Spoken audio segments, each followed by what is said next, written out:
தனி வழி, தடுக்காத. இந்த மாதிரி நேரத்துல வீரங்கள்லாம் அடிக்கடி சொல்ற வார்த்தை என்ன தெரியுமா? தப்பாத்துக்கலாம். ஒரு வாட்டி முடிவு பண்ணிட்டேன்னா என் பேச்ச நானே கேட்க மாட்டேன். டெத்தே நம்ம கண்ணு முன்னாடி வந்து நின்னாலும் நம்ம கெத்த மட்டும் விட்டு கொடுக்கவே கூடாது.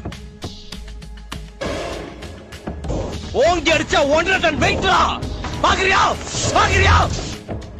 அரசன் அன்று கொள்வான், தெய்வம் நின்று கொள்ளும். இந்த சாமி சாட்சியை நம்ம கொண்டுட்டு போயிட்டே இருப்பேன். ஜாக்கிரதை. If you are bad, I am your dad.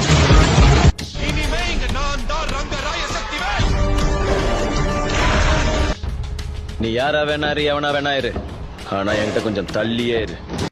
உலகத்துல யாரை பார்த்து வேணா பயப்படலாம், ஆனா சாவணம் இல்லை இருந்துச்சுன்னா இதுக்கு இருக்கிற எமனா இருந்தாலும் பயப்படக்கூடாது.